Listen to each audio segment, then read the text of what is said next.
Hello YouTube, so today we're going to be going over Dream Mirror. Let's get right into it. This is a very, very interesting deck. So we play two Morpheus Black Knight, one Morpheus White Knight for the Knight cards, for the Morpheuses, I guess. These are fantastic. There's a lot of different plays you can make with them, so for example, White Knight is actually the best bridge in the entire deck for Small World. It does that. It's like 6 different targets that you have just off of this singular card. It's amazing. But it also allows you to, if you have this on your opponent's turn, you can tribute it if you have the Dreamer of Terror on your field, and then you can activate. So you can activate its effect to tribute itself, and then you can special summon Black Knight from your deck, which will pop a card. And that's, supposing you have that up on your opponent's turn, you can do that. It's just a really good card. It doesn't have many applications outside of those two things, but it's good for what it's worth. And of course, Black Knight is really good for just removal. It's just removal. And then the other card is Dream Mirror Friend. We play one of these. It's a Monster Reborn. These cards don't come up that much. They're here because they allow you to make better plays, especially like going second and that kind of stuff. Being able to reborn your monsters, being able to have more attack power, that kind of stuff. But in terms of actually like setting up your plays and kind of making the deck go, which is the most important part for this deck, they're not super important for that. It is good to note though that the Dark and Light attributes, because we do play Polymerization in here, and to be able to special summon each of your Dream Mirror Fusion monsters, you have to have a light and a dark monster. You can't have 2 lights or 2 darks. So, yeah. Next up, we play 3 Neroy Dream Mirror Trader and 3 Neroy Dream Mirror Disciple. These are fantastic. You could definitely consider... Sorry about that dog in the background. But yeah, you could definitely consider bumping this down to 2 because it's a very good card. Great extender for when you have Dream Mirror of Chaos already in your hand, but... or Polymerization already in your hand, either one. But it's not like, but like when you don't typically want to draw it outside of that, you kind of just want to search it with Trader most of the time. It's definitely good going first or like your first turn setup or like your second turn setup, because it's searchable through this. So you want to have at least 2 copies, but outside of that, it's not like crazy important. It is good to note though that Trader is probably one of the most important cards of your deck, if not the most, because it will get you it will get everything you want running. Trader is it's a really good card, for sake of not being redundant. Then we play 3 Mara as well as 3 Sprite. Each of these are for okay, so Sprite allows you to add a Dream Mirror card from your deck to your hand, and Mara allows you to special summon one from your hand. So like something like Black Knight or something, is really good. You have to, so like if they're special summoned, and it's only if they're special summoned. If they're normal summoned, they won't do anything. But if they're special summoned, they'll gain their effects to add a card or special respectively. Having said that, they're really good when you have the appropriate Dream Mirror card on the field. So like this one requires if Dream Mirror of Terror is on the field, you can quick effect tribute itself to special Mara, and then you can special Mara from deck, and then Mara can trigger its effect to special summon a card from your hand. Or if you have Dream Mirror of Joy out on the field, then Mara can trigger its effect to special summon Sprite, and Sprite will search you a Dream Mirror card. So they're just really good cards. Their quick effects, just fantastic. 6 of the best cards in the entire deck. Absolutely mandatory. Yeah, really good with the field spell. Terraforming, because it's terraforming, you need to see your field spells as often as you possibly can. You could play Set Rotation if you want to. There's another card in the deck that's kind of like Set Rotation, but better. So I just didn't find, and it's also searchable, so I didn't find it that necessary, but like, if you really need to get to your field, if you think that you really need to get to them, your field spells, then, it is what it is. 3 Small World. Small World is a very good card in this deck. It allows you to search through, like, Trader, like, just about anything else. I'm going to be coming up with a Small World, so I'm not going to actually talk about any of the Small World interactions right now, because I'm going to make a deck, or make a video. I'll probably link it up here, hopefully, about Small World, and it's specifically in its interactions in the deck. But for now, yeah, just know it's a really powerful card. It gets you anything, pretty much. Lastly, or not lastly, but another card, Path of Extravagance, very good. It sucks if you banish like 2 of your fusion monsters, but it's the price you have to pay for a +2 or a +1, I guess. It's really good. If you have Prosperity, definitely play that over this, but for those of you who don't, Path of Extravagance is fine. Yeah, it's good for what it does. It sucks when you banish anything more than 2 copy or 1. It sucks when you banish any more than 1 of your fusion monsters, but is what it is for +2. Polymerization. A while ago, I was actually playing this field spell that adds you Polymerization, but the thing with that is that most of the time you just want to add your Dream Mirror field spells anyways, so just 2 Polymerization is fine. It's not searchable in the deck whatsoever, but every hand that you do see it, it's fine typically, because you'll probably have a like way to a light and dark fusion Dream Mirror monster, and if you don't, then it's fine anyways. So it's typically like just a really good card in the deck. I would actually consider bumping up Chaos to 3, because that way something that is really notable about this deck is that you really wants to be through your Trader combo, there's a combo. I'll make a combo guide later too. I'll try to link that too. Through the Trader combo, you end up searching Chaos, and the problem with that is that you don't end up being able to search the Set Rotation card that I was talking about earlier, the better Set Rotation, and it sucks because you need to search both of them, because the Set Rotation like card is just ridiculous in this deck. I think Chaos is definitely one of those cards that you could bump up to 3. It does suck in some hands where you can't get 2 monsters on board and you don't have like a field spell. However, in those particular hands, that is why the Light Neroya is so good, can be so good. But I think it's just, in the majority of hands, you're probably going to be able to get some way to your fusion monsters anyways. So to be able to search from your Dark Neroy or from your Sprite to be able to search the Set Rotation card is just, I think it's just worth it. So if you want to play 3, I would definitely recommend it. Next, we play 3 Phantasms. Searches any Dream Mirror card, or not card, Dream Mirror monster.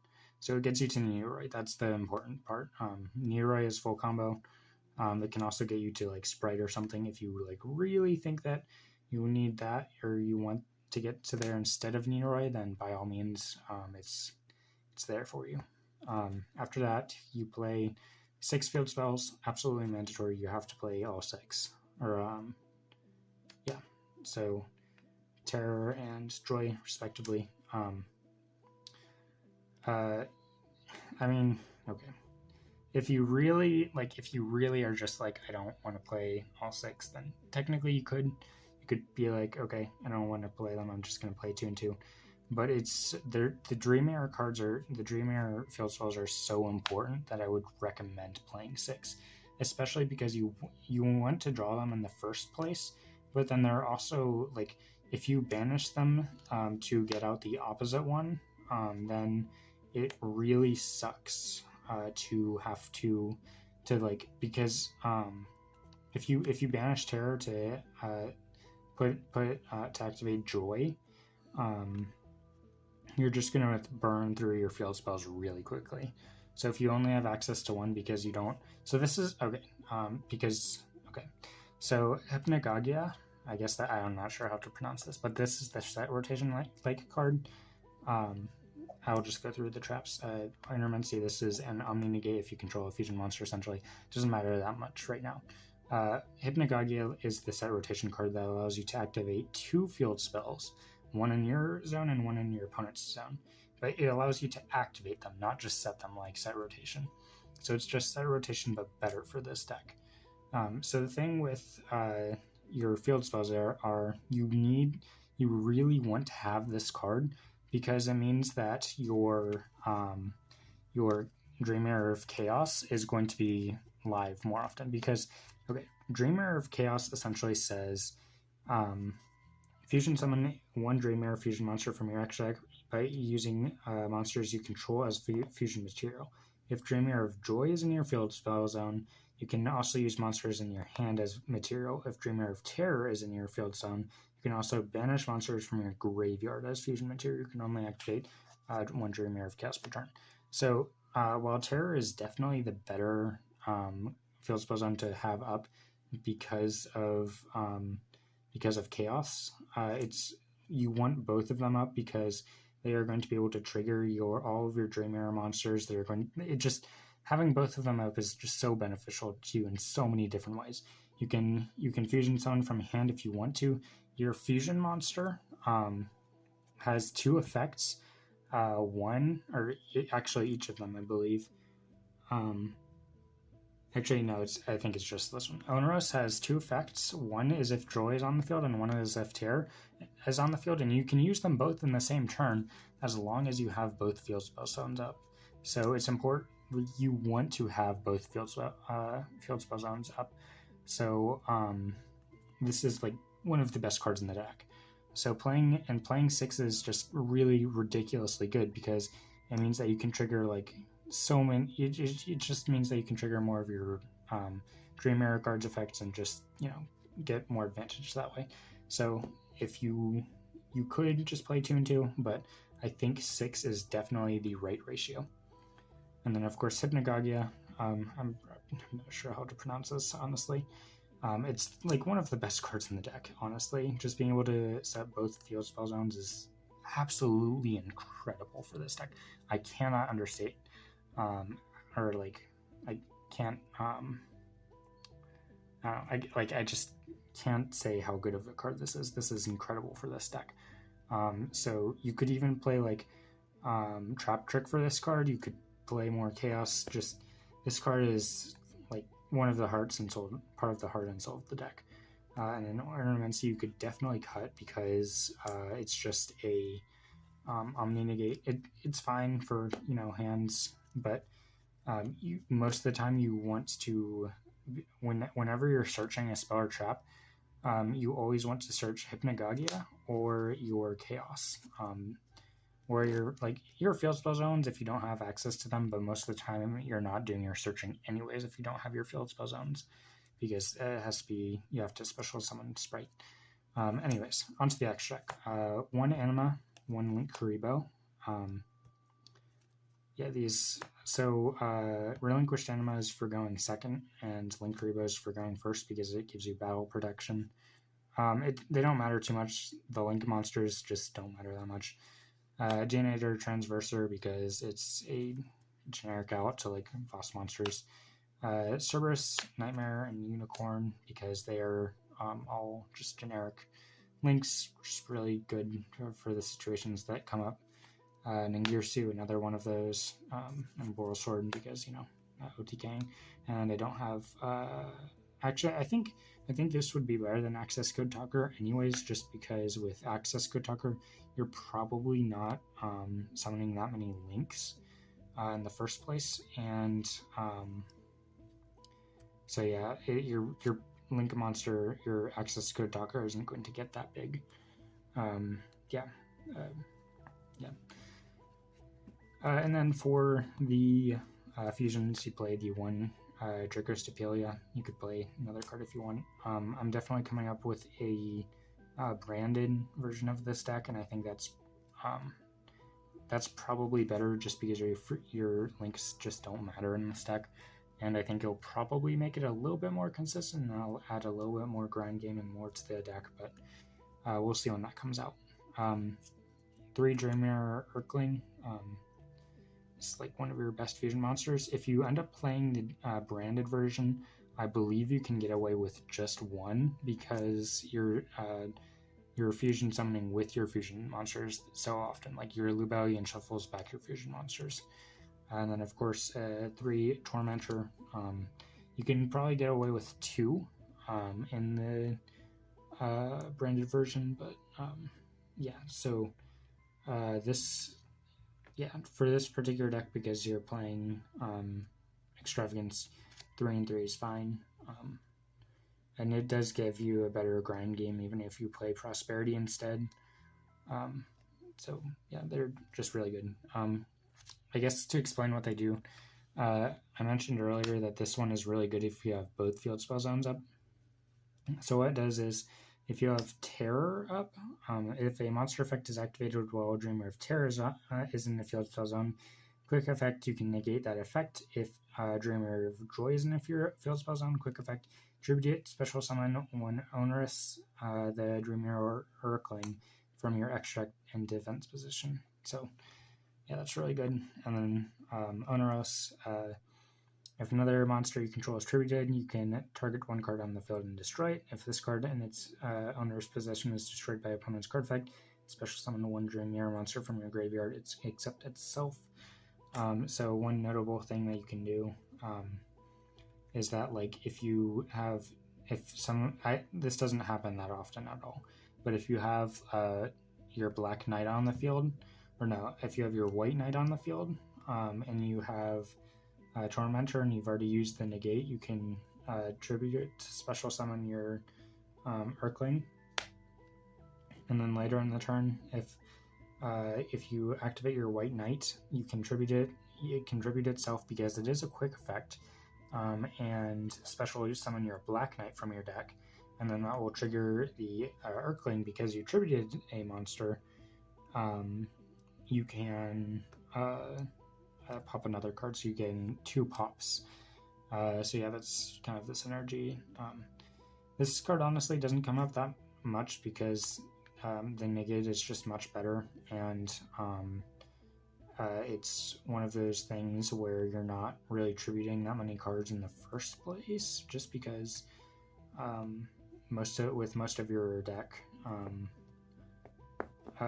you don't really have enough monsters to get any more monsters onto the field outside of just your fusion monsters. But that is the deck profile. I hope you guys enjoyed. It's a longer video, but I figured I wanted to go into a deeper explanation of this deck because I think it's really cool and it's really fun, and I don't think a lot of people really get what it does. So I will also do a combo tutorial, and then after that I'll probably do some what's the card? Small World guide, because Small World is really good in this deck, but it's kind of confusing what you can, the kind of things that you can do. Basically, it's just a combo to Small World into Trader guide. But yeah, that is the video. I hope you guys enjoyed, and I will see you in the next one. Peace.